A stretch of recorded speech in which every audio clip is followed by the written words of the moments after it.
Today I'm going to unbag or re-unbag the game Heroes of the Blitzkrieg. This is a World War II squad level combat game, or what I kind of classify as a small unit tactical game, which is platoon, squad, team, individual level of tactical games. This is from Mark H. Walker. It's his lock and load system, which he ended up selling or divesting himself or transferring rights of lock and load over to another company, David Heath. And they are now have their own version of this small unit tactical game. They call it Lock and Load Tactical. It has some of the core concepts I think that were introduced in Mark Walker's Lock and Load Tactical, but they have taken it to they have expanded upon it, expanded and expounded and whatever you have onto that. And I've covered some of those games. If you'll find that in that playlist. And I'll probably end up putting this in the Lock and Load Tactical playlist since it shares some origin with it. I bought this used or lightly used. This, as you see, this is not the original shrink wrap bag. This is from Noble Knight. Got this as part of their holiday sale or fall sale or whatever sale that was going on at that point. I had been looking at this for quite some time. I mean, this kind of haunted me back, several years ago, decade ago. It was at my friendly local gaming store, which, did not have very many war games. In fact, they started covering, the proprietor was a war gamer, but nobody played war games. I mean, he had miniatures and Warhammer and Magic and a lot of board games, but very little war games. And when I started, frequenting the place, he started adding more war games. And this one was actually on his demo shelf. He had a demo library, and this was the only war game that was in his demo library. And it was unpunched. And it was one of those ones that, I mean, this is, when you go to a game night and you want to pull a demo game off the shelf, typically a small unit tactical game is probably not the thing that is top of your list to just throw down and go at it. Now, if you're familiar with the rules and, it's all punched and it's sorted and ready to go, and your opponent is familiar with the rules as well, then of course. But it was unpunched, and I kept, and when he went out of business, I think he went out of business because I left the city to move down where I'm at now. But when I was going to pick it up because he was selling some of his demos and all kind of other stuff just to clear out whatever he had left, and I missed it. I didn't get it. So this one kind of haunted me. I always wanted to kind of pick this one up. I did pick up this one, picked this up a few years ago at my current friendly local gaming store. This was a used version, and this is dealing with, the band of heroes, so it's dealing with the Western Front, and this one is dealing with the early stages of World War II. I think this is France 1940, so definitely a different look, but I believe these two have the same system. And I think this system was the genesis of the current Lock and Load Tactical. And I'm not going to get into all the differences because I'm sure there are a lot. I haven't played the basic Lock and Load Tactical in quite some time, but I have more familiar with the current Lock and Load Tactical, which I have played quite a bit, and I'm more familiar with what all its rules are. So let's look at the back of the box here. There's a lot of story. Sorry about that. But you know me. If you come to my channel, you're going to get a story. This channel is about war games and about other games and about my life in gaming, or sometimes just my life. In May of 1940, Nazi Germany turned its eyes west to its longtime enemy, France. Just 22 years after the end of Germany's last attempt to conquer their neighbor, the Rhineland soldier once again invaded French soil. So you get 6 geomorphic maps, approximately 510 beautiful counters, 16 skill cards used to enhance the leaders, complete V3 lock and load rules, And module rules, 16 scenarios simulating firefights between the Germans and the French and the Belgians, player aid, charts, and dice. And so, this is a small unit tactical system, which a lot of those, in fact, most of those follow in the long line of small unit tactical games that started probably with Panzer Blitz and Panzer Leader and Squad Leader, which are scenario based. You'll have a setup scenario that tells you which map to use. They usually have geomorphic maps. Tells you what map to use, how to orient them, and what units go on the map, what units come in as reinforcements, any kind of special rules, and then you play the game. And so at a very tactical level. So so that this is going to follow in that as well. So enough of all that. Let's get inside this bag and eventually the box and see what's in here. I think there's only been 2, possibly 3 times that I've gotten something from Noble Knight that wasn't as advertised, didn't have everything that they said it was supposed to have, or something like that. But so I always do an inventory, and that's one reason why I kind of do these unboxings, so you too can have an inventory to see what you're supposed to get in these things. Nice thick box there. We've got 2 6-sided die there that are in the original wrap, I think, there. Wow, so this is original. So how many boards do we have here? We have 1, 2, 3, 4, 5, 6. They say they were supposed to be 6. And they're kind of glossy. An interesting thing about these is they're one-sided. They're somewhat mounted, not a full mount, but there's a little bit of a wrap on there, so I probably can call these mounted. A little bit of a glossy there to it, but it's a hex grid. And so if you've ever played any Squad Leader, you're probably familiar with seeing maps like this on there. So there's 22, 23. Might as well pop them out as we go through here.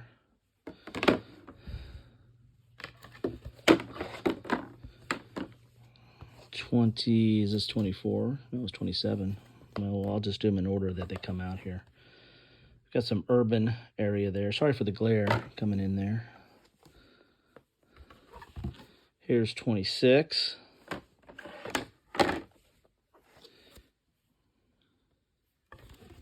Here's 25.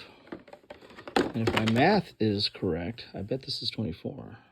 Maybe I should go to a casino tonight. There is 24. Okay. Put that there, so you have all the maps. Here are those cards that they mentioned that are for the leaders or skills or something like that. See if I can get this open. They also, that was also in this box as well. Pull that out here, show you that.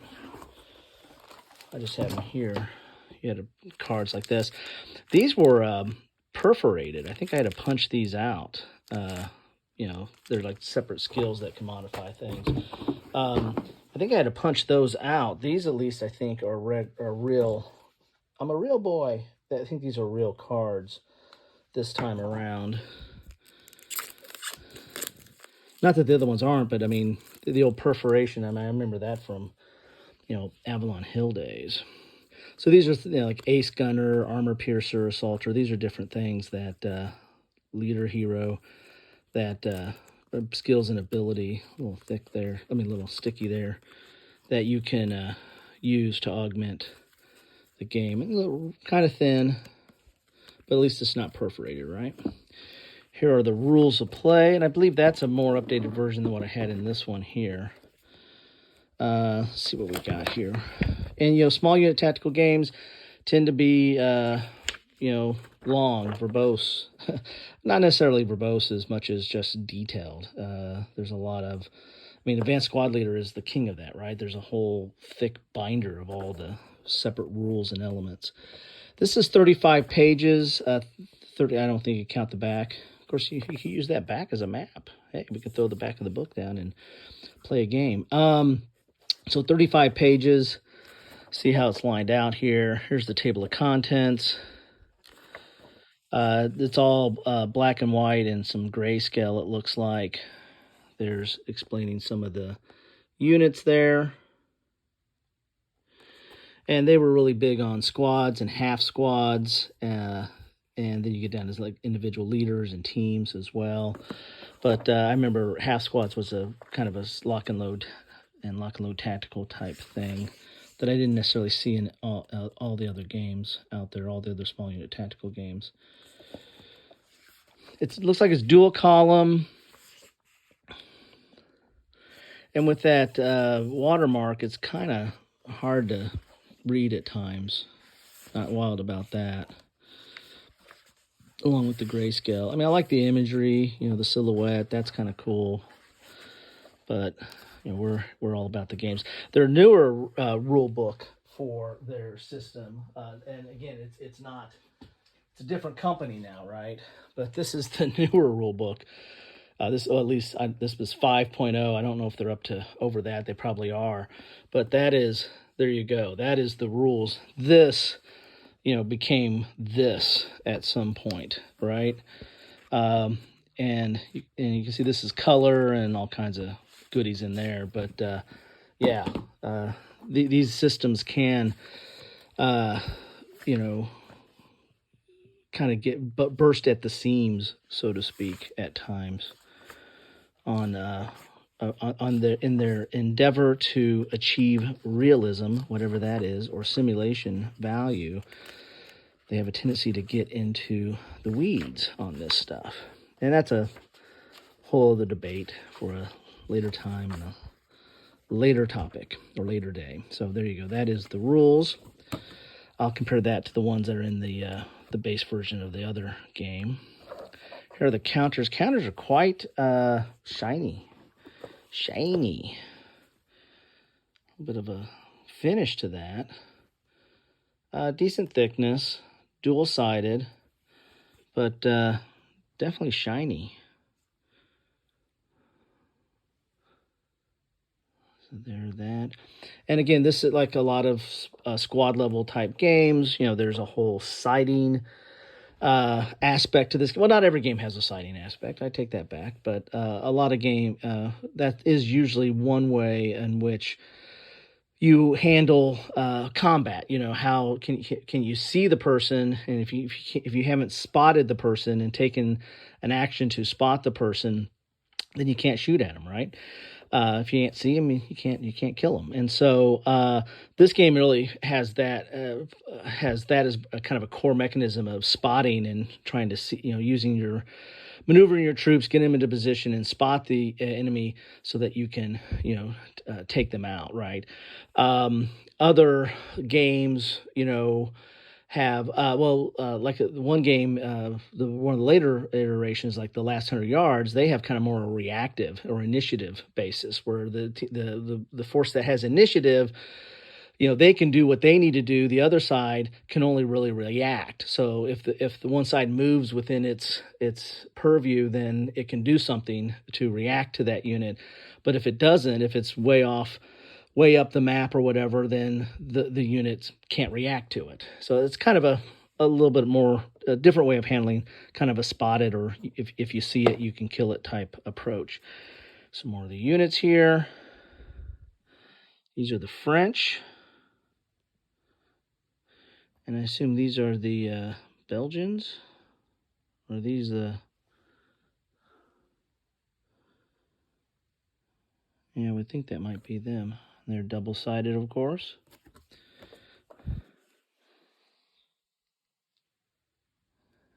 And we have markers, fired, assault move, melee, shaken, all kinds of stuff there.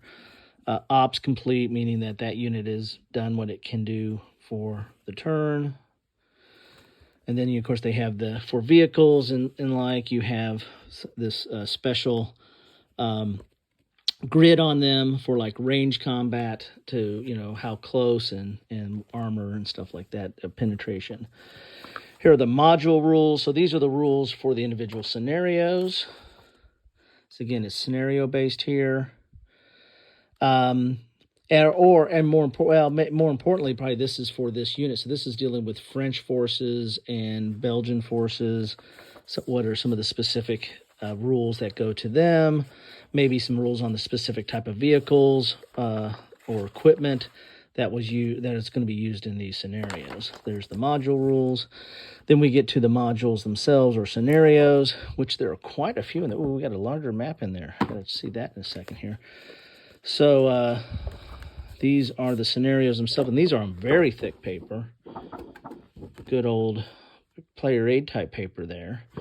And these are the different scenarios. So you've got a setup, background, who are the forces? Is French and Germans. This is like the order of battle, events, then what map you're going to use, scenario length, victory conditions, special scenario rules, for this specific scenario, and then we've got paragraphs. So you're not supposed to read those. So there's a little bit of a narrative that goes along with some of these missions as well. How many did it say it had in there? I have to look at the back of the box again, but it looks like there's quite a few in here. So quite a bit of content in this box. And I would imagine, I don't know if there's rules in version 3 that came with this, but I mean, making up your own scenarios is not that hard. Now, making them balanced, yeah, that's something else. But making up your own scenario is usually not the hardest thing in the world to do. It's just throwing some counters down and going at it. So there are the scenarios. Then we've got, looks like there's probably a player aid here. This is your DFT die roll modifications, ordnance fire, table, support weapons, and this is thick too and a little bit glossy. There's your terrain effects chart. A lot of stuff there, but again, when you're at tactical level, especially small unit tactical, terrain is everything, right? It's your cover, it's how you move, it's how you get spotted, it affects combat, so it's everything. Well, not everything, but almost. Direct fire table. And the combat system in this game is, and I think they've kept this from the original I think this is the same. And what I'm saying is, I think the original is the same as it is today at its core. It's very simple. You roll a 6-sided die, and there's a few modifiers, or can be more modifiers, I guess, depending on terrain and everything else. And then you get a result. And I find the combat very, very straightforward in this series. Here is a track here. It's one-sided, so you can put that on the table so you keep track of your turn tracks for each of the different scenarios. It tells you the sequence of play, fire, combat, melee, spotting. Again, spotting's core in this. And then some key modifiers there as well. And then we got, what is this? Well, what is this? Get out of there. This is that's a special map maybe. What is this?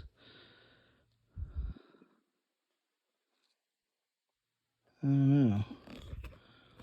So there you have it. Don't know what that is, but that's interesting. So there you have it. That is what you get in a box of, I can't even see what I got in the box now. Heroes of the Blitzkrieg. It's the original lock and load tactical system taken to 1940 France. I don't really have a lot on 1940 France. I have, I have one of the no retreats that does France and Poland. And that's an interesting system. But that's more, I really wouldn't call that small unit. It's definitely not small unit tactical. It's really kind of more operational for that theater and somewhat abstracted in several respects. So I don't have a lot of. I think the first small unit tactical one I had was for Panzer Leader. They came out with a supplement in a general magazine for 1940, and I picked that up. So I have that in my box of Panzer Leader, which were separate counters. And, of course, it had stuff like, carts and horse-drawn carts and stuff like that to reflect some of the early stages of the war. Anyway, that's what I have for you today. Love to know your thoughts on this or Lock and Load Tactical, the current iteration, or anything that's on your mind. Just keep it civil and take care.